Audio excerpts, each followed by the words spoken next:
Next up in the phase, moving on to chapter 8, which is about primary skills. And so this is a big chapter covering a bunch of different topics. However, a lot of these topics I can just hammer through really quickly. So I'll cover all those ones first, and then I'll cover some of the longer topics in subsequent videos. So first up is discerning the phase. So trying to tell if you are in the phase or in a dream, or if you actually are in waking reality. So this can all be summed up essentially in doing reality checks, of course. The one he calls out specifically is like hyper concentration, which is a technique I covered in previous videos. But the one I would probably recommend here would probably be like the nose pinch test, right? You pinch your nose, you close your mouth, and you see if you can breathe or not. Then next up is emergency return paralysis. So essentially dealing with sleep paralysis, and he has several different techniques in here and things you can do if you find yourself in that situation. My main go-to, which I've said a bunch in a whole bunch of videos over the years, but my main go-to is I close my eyes, I shake my head really hard back and forth, and that's always gotten me out of sleep paralysis. Now, I'm not in sleep paralysis very often, right? But that's always worked for me, and plus it works amazingly well for getting me out of any lucid dream that I want to go ahead and wake myself up out of. But some of his recommendations, the first one is complete relaxation. The practitioner only needs to completely relax and ignore any perceived sensations, actions, or thoughts. A practitioner may also recite a prayer, mantra, or rhyme, since that helps the consciousness to be distracted from the situation more quickly.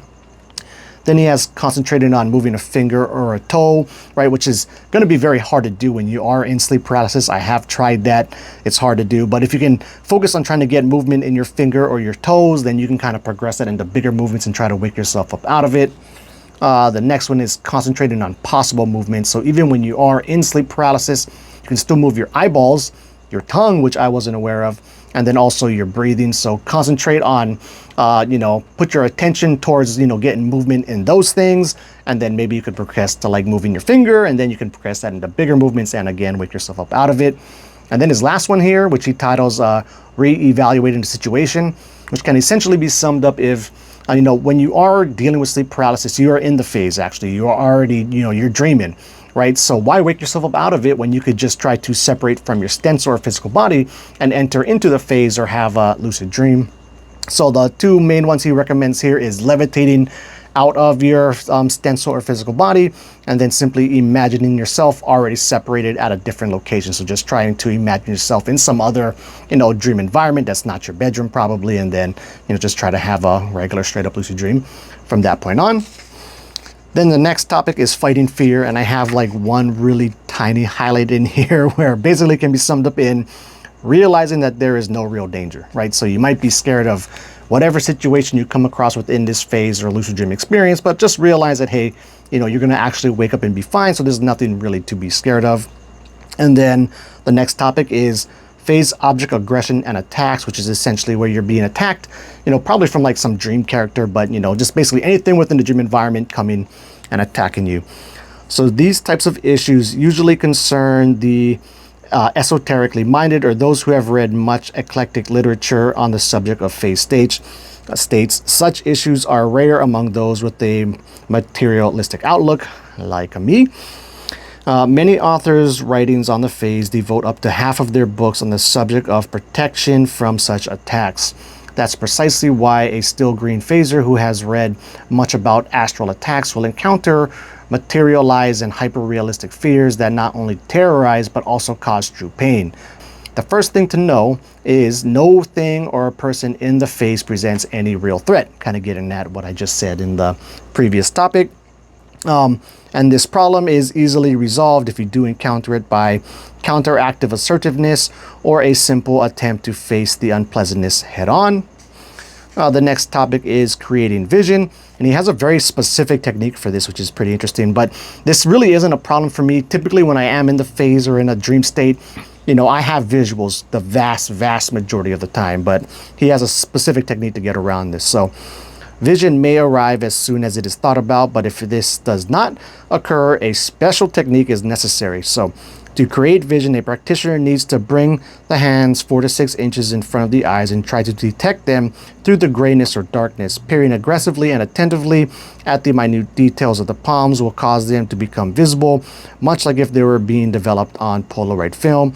After several seconds, vision will become clear, and along with the palms, the surroundings will also become visible. Interesting technique. Next up, contact with living objects. So in order to avoid a foul, which is basically where, you wake up out of the dream, or also lose your lucidity and get caught up in the dream, the elementary rules of maintaining must be observed. For example, actively observe the facial features or clothing of the person you are communicating with. While communicating, the practitioner should constantly rub the hands together or maintain strong vibrations by straining the brain. Remember to perform the techniques to avoid becoming absorbed in the communication and, losing your lucidity and just having it turn into a regular dream. It is also important to treat objects in a calm manner. There is no use in trying to shout or beat the object to force communication. On the contrary, it is much more effective to treat the object gently without applying pressure. Do not peer at the object's mouth expecting sounds to emerge. It is better to look elsewhere. Taking a passive interest in communication generally yields the best results, which is something that I've noticed in my experiences as well. Next up, we have reading, where reading is, very widely known to be difficult to do within dreams. However, it's reading, in certain ways, and he covers that here. So first, small print becomes illegible because the effects of hyperconcentration may distort text. The problem is solved by using large font texture sources of information. For example, the text of a normal book blurs when observed too attentively, but the large font on the cover of the book is easily read since its size is sufficient for, and this is the important part, rapid reading without detailed scrutiny. The second problem encountered while reading in the phase is when text is legible, but it is completely meaningless, so essentially like gibberish. This problem is solved by turning over the pages looking for a readable message. It is also possible to find another copy or create it anew using the object finding technique. While reading in the phase, the practitioner should not forget about performing maintaining techniques to prevent a foul. The next one here is vibrations. So, what do they feel like? They can feel like a heavy current passing through the entire body without causing pain. It may also feel like the whole body is contracting, or a tingling sensation similar to numbness, which is what mine tend to feel like. Vibrations are created, supported, and strengthened by straining the brain or tensing the body without using the muscles. For vibrations to appear, it often suffices merely to think about them. One should experiment with them for a while by rolling them around the body and its parts, as well as strengthening and weakening them. However, one should not think that the presence of vibrations is a necessary condition for being in the phase. There are indeed specific techniques that make it possible to get into the phase by creating vibrations, but in all other cases, they are not necessary, and some practitioners may never encounter them at all. And then I think this is the last one here. Yeah, this is the last one.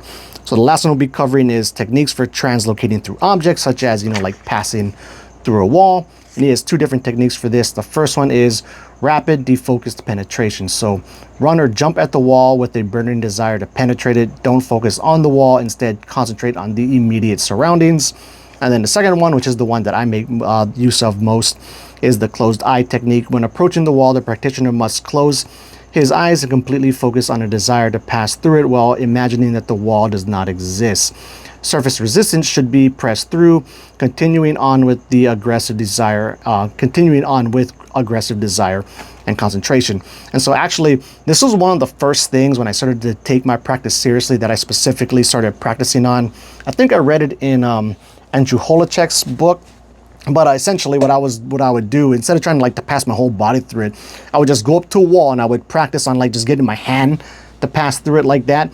And it took a while for me to get the hang of it, right? Because when you touch the wall within your lucid dream or phase experience, it's going to feel as real as a real waking life wall does, right? So you have to basically just learn, or my main technique was just to expectation that I can indeed accomplish this, so that it made it easier after I was able to do it several times. Then it became easier for me to do, and then a little bit of just straight up force to go ahead and get it through there. But with that said, that's going to wrap up this video. In the subsequent videos in this chapter, I'll be covering flight, super abilities, the importance of confidence, transmutation into animals, which is something I've always had an interest in, but I've never successfully did that yet. So something I should work on there. And what else we got here? Controlling pain, moral standards in the phase, and then studying possibilities and sensations. So we have that to look forward to in the subsequent videos. And until then, keep your phase practice legit.